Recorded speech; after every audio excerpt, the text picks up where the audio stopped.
మా జామ చెట్టు మీదకైతే ఒక రామచిలక వచ్చి జామకాయ తింటూ ఉండింది. నాకు సౌండ్ వినబడి ఇంకా వీడియో అయితే తీశాను. ఈ జామ చెట్టును చూడగానే నాకు చిన్నప్పటి జ్ఞాపకం అయితే ఒకటి గుర్తొచ్చింది. అదేంటంటే నా చిన్నప్పుడు నేను జామకాయలు అయితే చాలా ఫుల్గా తినేదాన్ని. అలా జామ చెట్టు ఎక్కడ కనిపించినా సరే దొంగతనంగా జామకాయలు అయితే కోసుకునేదాన్ని. అలా ఒకరోజు నేను మా ఫ్రెండ్స్ అయితే జామకాయలు కోసుకోవడానికి ఒక తోటలోకి అయితే వెళ్ళాము.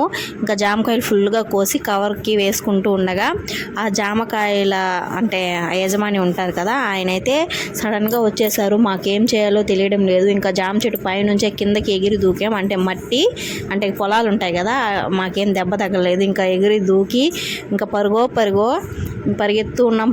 అలా మళ్ళీ పూలు ఉంటాయి కదా, ఆ తోటలోకి అయితే వెళ్ళి ఇంకా చెట్లలో పొదల్లో అయితే దాక్కునేసాము. ఆయన చాలాసేపు వెతికారు, మేమైతే ఆయనకి దొరకలేదు. ఒక అమ్మాయి అయితే దొరికేసింది.